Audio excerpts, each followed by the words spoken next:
Nelson Asafa-Solomona. Let's discuss the possible suspension. I guess we'll leave it at that at the moment. And for mine, it looks pretty clear as day, but we'll get to that in a second. First of all, let's break it down somewhat a little bit. I know there's a lot of chatter about it the last 12 hours or so, and rightly so. It's a huge call coming up, and it divided the rugby league world, it seems.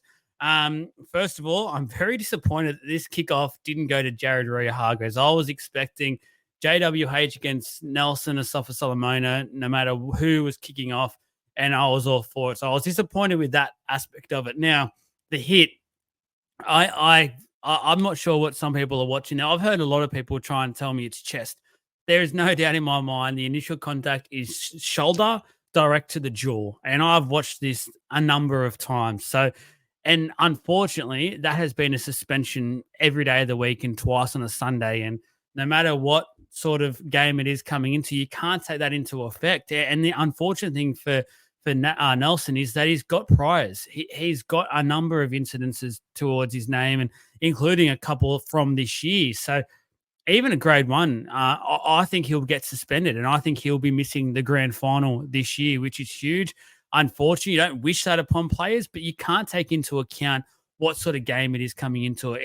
We've gone into this whole protecting of the players' heads now for a couple of years, and we've gone real hard on it. The stance is a lot firmer than it has been in recent times. So we need to stick to that as a game. And for mine, that means Nelson is suspended for the grand final. It's as I said, you don't wish it, but unfortunately that is the case. So for mine, it's a clear cut. He will be suspended. He will be missing the grand final, and it was direct shoulder to jaw.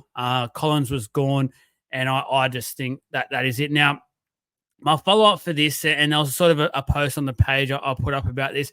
I didn't think it was fair that Nelson got to stay on the field, to be honest with you. I thought with what had happened, I thought that Sinbin at first let the medical team see what's happening with Collins. It got started as a category 2, got upgraded to a category 1, which meant Collins was not coming back.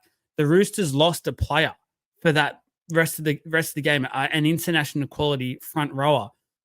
All they did was lose their international quality front rower for 10 minutes of Storm, and they got back on the front foot pretty early once Nelson got back onto the field, and you could just tell very early that a lot of their middles had to overplay their games and their minutes, and that impacted the game a lot. So I personally think that sort of situation happens again, and NRL needs to look at this in the off season.